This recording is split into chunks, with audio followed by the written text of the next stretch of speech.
Praise the Lord. Mathai എഴുതിയ സുവിശേഷം 12-ാം അധ്യായം. ആ കാലത്ത് യേശു ശബ്ബത്തിൽ വിളഭൂമിയിൽ കൂടി കടന്നുപോയി. അവൻ്റെ ശിഷ്യന്മാർ വിശന്നിട്ട് കതിർ പറിച്ച് തിന്നു തുടങ്ങി.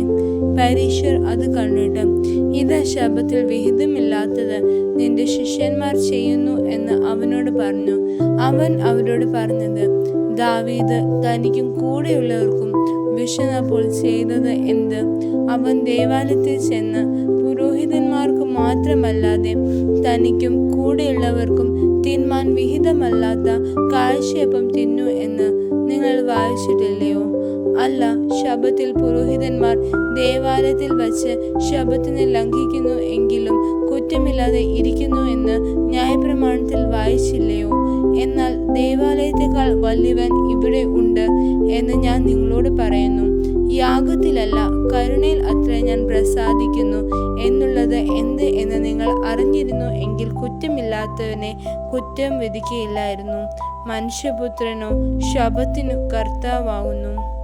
അവൻ അവിടം വിട്ട് അവരുടെ പള്ളിയിൽ ചെന്നപ്പോൾ കൈ വരണ്ട ഒരു മനുഷ്യനെ കണ്ടു. അവർ അവനിൽ കുറ്റം ചുമത്തേണ്ടതിന് ശബ്ബത്തിൽ സൗഖ്യമാക്കുന്നത് വിഹിതമോ എന്ന് അവനോട് ചോദിച്ചു. അവൻ അവരോട്, നിങ്ങളിൽ ഒരുത്തന് ഒരു ആടുണ്ട് എന്നിരിക്കട്ടെ. അത് ശബ്ബത്തിൽ കുഴിയിൽ വീണാൽ അവൻ അതിനെ പിടിച്ചു കയറ്റുകയില്ലയോ? എന്നാൽ മനുഷ്യൻ ആടിനേക്കാൾ എത്ര വിശേഷതയുള്ളവൻ! ആകയാൽ ശബ്ബത്തിൽ നന്മ ചെയ്യുന്നത് വിഹിതം തന്നെ എന്ന് പറഞ്ഞു. പിന്നെ ആ മനുഷ്യനോട് കൈ നീട്ടുക എന്ന് പറഞ്ഞു. അവൻ നീട്ടി, അത് മറ്റേതുപോലെ സൗഖ്യമായി. പരീശന്മാരോ പുറപ്പെട്ട് അവനെ നശിപ്പിക്കാൻ വേണ്ടി അവന് വിരോധമായി തമ്മിൽ ആലോചിച്ചു. യേശു അത് അറിഞ്ഞിട്ട് അവിടം വിട്ടുപോയി. വളരെ പേർ അവൻ്റെ പിന്നാലെ ചെന്നു. അവൻ അവരെയൊക്കെയും സൗഖ്യമാക്കി തന്നെ പ്രസിദ്ധമാക്കരുത് എന്ന് അവരോട് ആജ്ഞാപിച്ചു. ഇതാ, ഞാൻ തിരഞ്ഞെടുത്ത എൻ്റെ ദാസൻ, എൻ്റെ ഉള്ളം പ്രസാദിക്കുന്ന എൻ്റെ പ്രിയൻ. ഞാൻ എൻ്റെ ആത്മാവിനെ അവൻ്റെ മേൽ വയ്ക്കും. അവൻ ജാതികൾക്ക് ന്യായവിധി അറിയിക്കും. അവൻ കലഹിക്കുകയില്ല, നിലവിളിക്കുകയില്ല. ആരും തെരുക്കളിൽ അവൻ്റെ ശബ്ദം കേൾക്കുകയുമില്ല. ചതഞ്ഞോട് അവൻ ഒടിച്ചു കളയുകയില്ല. പുകയുന്ന തിരി കെടുത്തി കളയുമില്ല. അവൻ ന്യായവിധി ജയത്തോളം നടത്തും. അവൻ്റെ നാമത്തിൽ ജാതികൾ പ്രത്യാശ വയ്ക്കും എന്നിങ്ങനെ യെശയ്യാ പ്രവാചകൻ മുഖാന്തരം അരുളി ചെയ്തത് നിവൃത്തിയാകുവാൻ സംഗതി വന്നു. അനന്തരം ചിലർ കുരുടനും ഊമനുമായൊരു ഭൂതഗ്രസ്തനെ അവൻ്റെ അടുക്കൽ കൊണ്ടുവന്നു. ഊമൻ സംസാരിക്കുകയും കാണുകയും ചെയ്യുവാൻ തക്കവണ്ണം അവൻ അവനെ സൗഖ്യമാക്കി. പുരുഷാരമൊക്കെയും വിസ്മയിച്ചു. ഇവൻ ദാവീദ് പുത്രൻ തന്നെയോ എന്ന് പറഞ്ഞു. അത് കേട്ടിട്ട് പരീശന്മാർ, ഇവൻ ഭൂതങ്ങളുടെ തലവനായ ബെയെൽസെബൂലിനെ കൊണ്ടല്ലാതെ ഭൂതങ്ങളെ പുറത്താക്കുന്നില്ല എന്ന് പറഞ്ഞു. അവൻ അവരുടെ നിരൂപണം അറിഞ്ഞ് അവരോട് പറഞ്ഞത്, ഒരു രാജ്യം തന്നിൽ തന്നെ ഛിദ്രിച്ചു എങ്കിൽ ശൂന്യമാകും. ഒരു പട്ടണമോ ഗൃഹമോ തന്നിൽ തന്നെ ഛിദ്രിച്ചു എങ്കിൽ നിലനിൽക്കുകയില്ല. സാത്താൻ സാത്താനെ പുറത്താക്കുന്നുവെങ്കിൽ അവൻ തന്നിൽ തന്നെ ഛിദ്രിച്ചു പോയല്ലോ. പിന്നെ അവൻ്റെ രാജ്യം എങ്ങനെ നിലനിൽക്കും? ഞാൻ ബെയെൽസെബൂലിനെ കൊണ്ട് ഭൂതങ്ങളെ പുറത്താക്കുന്നു എങ്കിൽ നിങ്ങളുടെ മക്കൾ ആരെ കൊണ്ട് പുറത്താക്കുന്നു? അതുകൊണ്ട് അവർ നിങ്ങൾക്ക് ന്യായാധിപന്മാർ ആകും. ദൈവാത്മാവിനാൽ ഞാൻ ഭൂതങ്ങളെ പുറത്താക്കുന്നു എങ്കിലോ ദൈവരാജ്യം നിങ്ങളുടെ അടുക്കൽ വന്നെത്തിയിരിക്കുന്നത് സ്പഷ്ടം.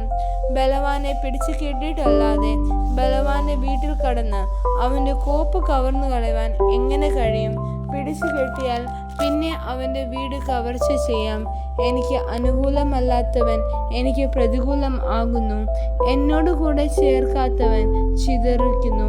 അതുകൊണ്ട് ഞാൻ നിങ്ങളോട് പറയുന്നത്, സകല പാപവും ദൂഷണവും മനുഷ്യരോട് ക്ഷമിക്കും, ആത്മാവിന് നേരെയുള്ള ദൂഷണമോ ക്ഷമിക്കുകയില്ല. ആരെങ്കിലും മനുഷ്യപുത്രൻ നേരെ ഒരു വാക്ക് പറഞ്ഞാൽ അത് അവനോട് ക്ഷമിക്കും. പരിശുദ്ധാത്മാവിന് നേരെ പറഞ്ഞാലോ ഈ ലോകത്തിലും വരുവാനുള്ളതിലും അവനോട് ക്ഷമിക്കുകയില്ല. ഒന്നുകിൽ വൃക്ഷം നല്ലത്, ഫലവും നല്ലത് എന്ന് വെപ്പിൻ. അല്ല എങ്കിൽ വൃക്ഷം ചീത്ത, ഫലവും ചീത്ത എന്ന് വെപ്പിൻ. ഫലം കൊണ്ടല്ലോ വൃക്ഷം അറിയുന്നത്. സർപ്പസന്തതികളെ, നിങ്ങൾ ദുഷ്ടരായിക്കെ നല്ലത് സംസാരിപ്പാൻ എങ്ങനെ കഴിയും? ഹൃദയം നിറഞ്ഞു കവിയുന്നതിൽ നിന്നല്ലോ വായ് സംസാരിക്കുന്നത്. നല്ല മനുഷ്യൻ തന്റെ നല്ല നിക്ഷേപത്തിൽ നിന്ന് നല്ലത് പുറപ്പെടുവിക്കുന്നു, ദുഷ്ട മനുഷ്യൻ ദുർനിക്ഷേപത്തിൽ നിന്ന് തീയത് പുറപ്പെടുവിക്കുന്നു. എന്നാൽ മനുഷ്യർ പറയുന്ന ഏത് നിസ്സാര വാക്കിനും ന്യായവിധി ദിവസത്തിൽ കണക്ക് ബോധിപ്പിക്കേണ്ടി വരും എന്ന് ഞാൻ നിങ്ങളോട് പറയുന്നു. നിന്റെ വാക്കുകളാൽ നീതീകരിക്കപ്പെടുകയും നിന്റെ വാക്കുകളാൽ കുറ്റം വിധിക്കപ്പെടുകയും ചെയ്യും. അപ്പോൾ ശാസ്ത്രിമാരിലും പരീശന്മാരിലും ചിലർ അവനോട്, ഗുരു, നീ ഒരു അടയാളം ചെയ്തു കാണുവാൻ ഞങ്ങൾ ഇച്ഛിക്കുന്നു എന്ന് പറഞ്ഞു. അവൻ അവരോട് ഉത്തരം പറഞ്ഞത്, ദോഷവും വ്യഭിചാരവുമുള്ള തലമുറ അടയാളം തിരയുന്നു. യോന പ്രവാചകന്റെ അടയാളം അല്ലാതെ അതിന് അടയാളം ലഭിക്കുകയില്ല. യോന കടലാനയുടെ വയറ്റിൽ 3 രാവും 3 പകലും ഇരുന്നതുപോലെ മനുഷ്യപുത്രൻ 3 രാവും 3 പകലും ഭൂമിയുടെ ഉള്ളിൽ ഇരിക്കും. നിനവേക്കാർ ന്യായവിധിയിൽ ഈ തലമുറയോട് ഒന്നിച്ച് എഴുന്നേറ്റ് അതിനെ കുറ്റം വിധിക്കും. അവർ യോനയുടെ പ്രസംഗം കേട്ട് മാനസാന്തരപ്പെട്ടുവല്ലോ. ഇതാ ഇവിടെ യോനായിലും വലിയവൻ, തെക്കേ രാജ്ഞി ന്യായവിധിയിൽ ഈ തലമുറയോട് ഒന്നിച്ചു ഉയർത്തെഴുന്നേറ്റ് അതിനെ കുറ്റം വിധിക്കും. അവൾ ശലോമോന്റെ ജ്ഞാനം കേൾപ്പാൻ ഭൂമിയുടെ അറുതികളിൽ നിന്ന് വന്നുവല്ലോ. ഇവിടെ ഇതാ ശലോമോനിലും വലിയവൻ. അശുദ്ധാത്മാവ് ഒരു മനുഷ്യനെ വിട്ടു പുറപ്പെട്ട ശേഷം നീരില്ലാത്ത സ്ഥലങ്ങളിൽ കൂടി തണുപ്പ് അന്വേഷിച്ചുകൊണ്ട് സഞ്ചരിക്കുന്നു, കണ്ടെത്തുന്നില്ല താനും. ഞാൻ പുറപ്പെട്ടു പോന്ന എൻ്റെ വീട്ടിലേക്ക് മടങ്ങിച്ചെല്ലും എന്ന് അവൻ പറയുന്നു. ഉടനെ വന്ന് അത് ഒഴിഞ്ഞതും അടിച്ചുവാരി അലങ്കരിച്ചതുമായി കാണുന്നു. പിന്നെ അവൻ പുറപ്പെട്ട് തന്നിലും ദുഷ്ടതയേറിയ വേറെ 7 ആത്മാക്കളെ കൂട്ടിക്കൊണ്ടുവരുന്നു. അവരും അവിടെ കയറി പാർക്കുന്നു. ആ മനുഷ്യന്റെ പിന്നത്തെ സ്ഥിതി മുൻപിലത്തേതിലും വല്ലാതെയാകും. ഈ ദുഷ്ടതലമുറയ്ക്കും അങ്ങനെ സംഭവിക്കും. അവൻ പുരുഷാരത്തോട് സംസാരിച്ചു കൊണ്ടിരിക്കുകയിൽ അവന്റെ അമ്മയും സഹോദരന്മാരും അവനോട് സംസാരിപ്പാൻ ആഗ്രഹിച്ച് പുറത്തു നിന്നു. ഒരുത്തൻ അവനോട്, നിന്റെ അമ്മയും സഹോദരന്മാരും നിന്നോട് സംസാരിപ്പാൻ ആഗ്രഹിച്ച് പുറത്തു നിൽക്കുന്നു എന്ന് പറഞ്ഞു. അത് പറഞ്ഞവനോട് അവൻ, എൻ്റെ അമ്മ ആർ, എൻ്റെ സഹോദരന്മാർ ആർ എന്ന് ചോദിച്ചു. ശിഷ്യന്മാരെ നേരെ കൈനീട്ടി, ഇതാ എൻ്റെ അമ്മയും എൻ്റെ സഹോദരന്മാരും.